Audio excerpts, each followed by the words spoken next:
30 2 वर्ष कारावास आणि 1 लाख रुपये दंड आहे। आता महत्वाची गोष्ट, या कबरीवरून ज्या लोकांनी या महाराष्ट्रात वातावरण पेटवण्याचं काम केलं त्यामध्ये प्रथम स्थानी येतात नितेश भाऊ राणे। भाऊंना मला एक विनंती करायची आहे, पांढरा सेला अंगावर परिधान केल्यानं कोणी बाळासाहेब ठाकरे होत नाही बबनराव।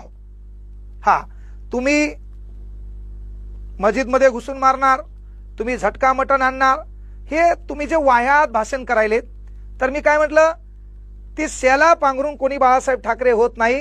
त्या माणसानं ऑटो चालणारे है ना, कॅन्टीनवर बसणारे, पान टपरीवर बसणारे लोक मंत्रीपदापर्यंत नेलेत। तुम्हाला कोणाची तरी करंगळी पकडून नेता व्हावं लागते, म्हणून तुम्ही तरी जरा नीट राहणं गरजेचे।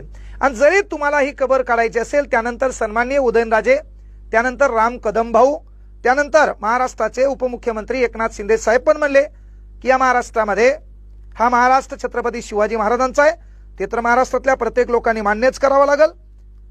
इथं औरंगजेबाला स्थान नाही, ओके। त्यानंतर कबरीबद्दल सन्माननीय महाराष्ट्राच्या मुख्यमंत्र्यांचं पण स्टेटमेंट होतं, राम कदम यांचं पण स्टेटमेंट होतं। मग माझी विनंती एकच आहे, फक्त तुम्ही उठावरून शेळ्या हाकणं बंद करा।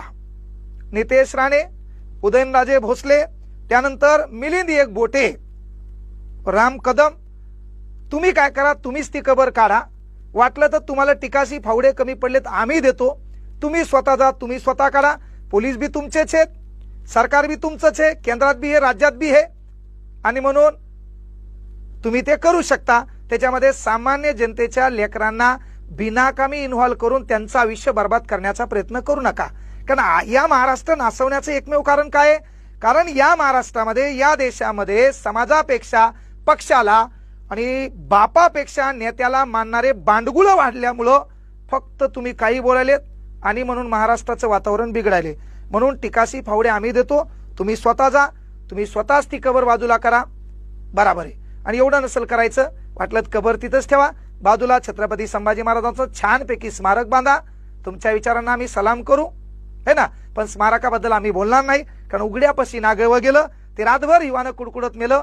2019ला तुम्ही छत्रपती शिवाजी महाराजांच्या स्मारकांचा अरबी समुद्रातला डायलॉग आणला होता, ते आम्ही काही विसरलो नाही। तिथं आणखी ईट एक पण पडली नाही, तेही महाराष्ट्राने डोळ्यांनी पाहिले।